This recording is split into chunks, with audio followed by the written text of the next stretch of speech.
Salut, salut les amis, j'espère que vous allez bien. Nous, on s'accroche. Déjà, je vais commencer cette vidéo par vous remercier à tous les internautes pour vos nombreux messages en mon nom perso, mais aussi au nom de toute ma famille maternelle, famille Tolassi-Lingon et famille Arcou, et les autres effectivement qui ont vu tous vos messages de soutien durant ces environ 2 semaines. 2 semaines qu'on était en lutte pour donner effectivement un nouvel espoir à ma mère pour sa santé, pour qu'elle puisse rester avec nous. Malheureusement, elle s'en est allée vendredi dernier, vendredi 16 juin 2023, 2 jours avant mon anniversaire de mes 41 ans. On accepte, c'est l'univers qui en a décidé ainsi. On l'accepte totalement. Et puis, toute la famille était présente. Il y a du positif. Il y a du positif dans ça parce que, comme dans beaucoup de familles, il y a beaucoup de divisions. Et tous les jours, il y a la famille qui venait, qui se rassemblait. Ceux qui ne parlaient pas venaient et discutaient. Jusqu'à encore hier soir, on a fait des réunions. Tous les soirs, on faisait des réunions de famille. Donc, merci maman, de là où tu es. Merci. Tu as créé du positif dans ta famille. Et on va continuer ce travail. On va continuer ce travail pour que la famille, et que la Guadeloupe tout entière puisse être unie. Lutte qu'on fait depuis longtemps. Et on a travaillé avec effectivement notre famille. On remercie aussi tous les militants qu'on a côtoyés durant ces 2 ans qu'on est en lutte, qu'on apprend la lutte. Et bien voilà, merci à tous les militants, au collectif des organisations en lutte, au LCDM, à l'association Adri-Fanor et à tous les autres militants qu'on a côtoyés, qu'on a discuté avec, pour comprendre les différentes problématiques de la Guadeloupe et de savoir que c'est pas nouveau. C'est pas nouveau qu'il y ait des difficultés. Et on est là pour effectivement amener notre pierre à l'édifice pour permettre de construire des relations. Relations amicales, relations familiales. Malheureusement, effectivement, ma mère, enfant unique, donc pour moi je l'ai senti effectivement peut-être beaucoup plus, je dirais foudroyant, mais je suis resté solide. Jusqu'à maintenant, je reste solide.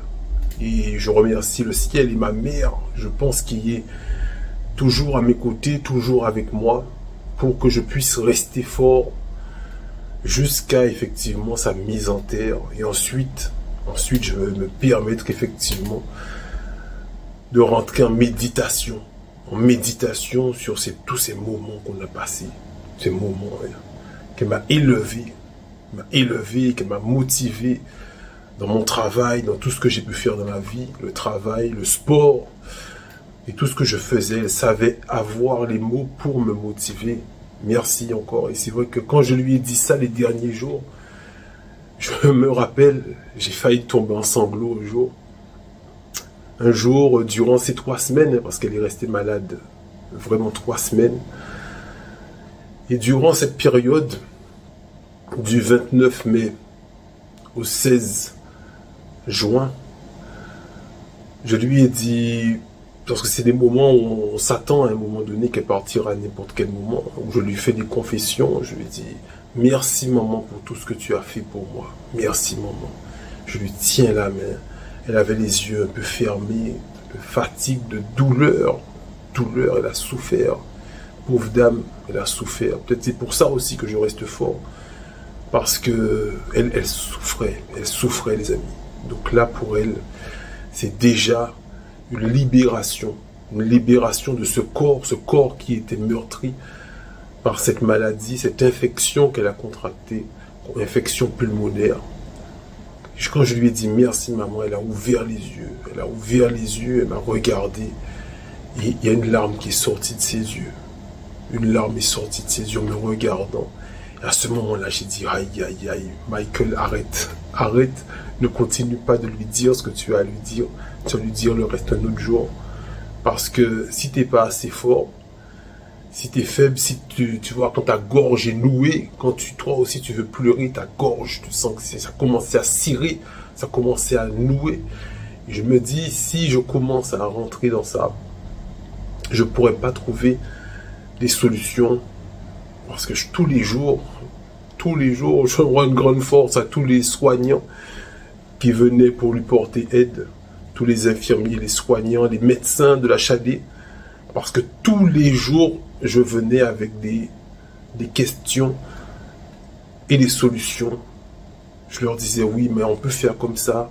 Et si on ajoute ça? Et si on fait comme ça? Et si on fait comme ça? Ils prenaient le temps pour m'expliquer pourquoi on ne peut pas mener telle action, parce que je ne suis pas médecin, mais j'ai une petite formation quand même en anatomie, en diététique et en autre chose. Donc je leur explique effectivement pourquoi on ne peut pas faire ça ou ça ou ça pour elle. On a tout essayé, tout essayé, tout essayé. De tout le savoir que j'avais en tout cas, je l'ai mis en pratique pour ça. Donc je n'ai pas de remords, je n'ai pas de remords. Tout ce que j'ai pu faire pour elle, tout ce qu'elle a pu faire pour moi déjà, et tout ce que j'ai pu faire pour elle, durant ces nombreuses années qu'elle était déjà alitée avant de contracter cette dernière maladie, nombreuses années. Et quand cette larme est sortie de ses yeux, j'ai senti un soulagement en elle. Un soulagement qui voulait dire, j'ai réussi. Je peux partir. Et je pense que c'est un parent qui a fait des choses sur Terre, qui a mis un enfant sur Terre. C'est ce genre de choses que, quand il est en souffrance, qu'il a besoin de savoir si son sacrifice, parce qu'elle s'est sacrifiée, pour moi, si son sacrifice a été ressenti, a été compris, a été apprécié. Et chaque jour, je lui parlais, je lui tenais la main, je lui faisais comprendre que tout ce qu'elle a fait, tout ce que je lui montre à travers les vidéos, parce qu'elle a sa télé, elle est alitée, elle ne peut pas sortir de chez elle, venir me voir. Mais de chez elle, elle avait sa télé. Et on lui montrait les vidéos sur YouTube.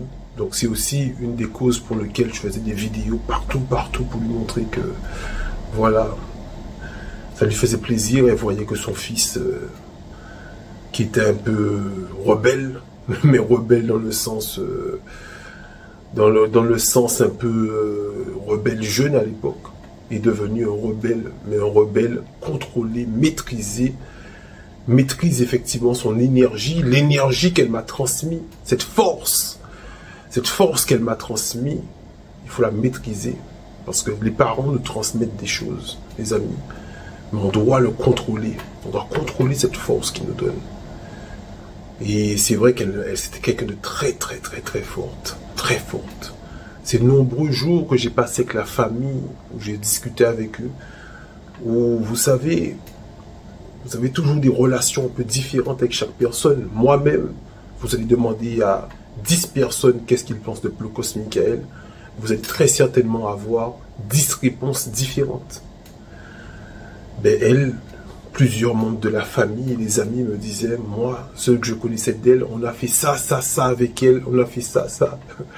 Donc c'était une militante aussi. C'était une militante, elle a fait pas mal de choses qu'elle ne me montrait pas, parce que moi, enfant, si je savais qu'elle avait milité pour ci ou ça, ben peut-être ça m'aurait influencé et j'étais pas prêt. Mais maintenant, je comprends pourquoi je suis en lutte comme ça. Et je remercie le ciel. Je remercie le ciel de me donner cette force encore pour vous parler la veille de son enterrement. Rendez-vous demain aux pompes funèbres Ramlal à Saint-François. C'est juste après la gendarmerie de Saint-François. C'est environ à 200 mètres sur la gauche. À 10 h du matin, on sera là jusqu'à 16 h. Et à 16 h, ou peut-être 15 h plutôt, on partira à pied pour aller au cimetière pour l'enterrement à 16 h. Enterrement, vous savez, Saint-François, il y a 2 cimetières. Il y a ce qu'on appelle cimetière azindien et cimetière anègue. Ne me demandez pas pourquoi, vous le savez. C'était à l'époque, c'était comme ça. Donc elle va être enterrée dans le cimetière d'Indiens qui est à côté de la plage de Raisin Clair à 16 h. Merci à vous les amis.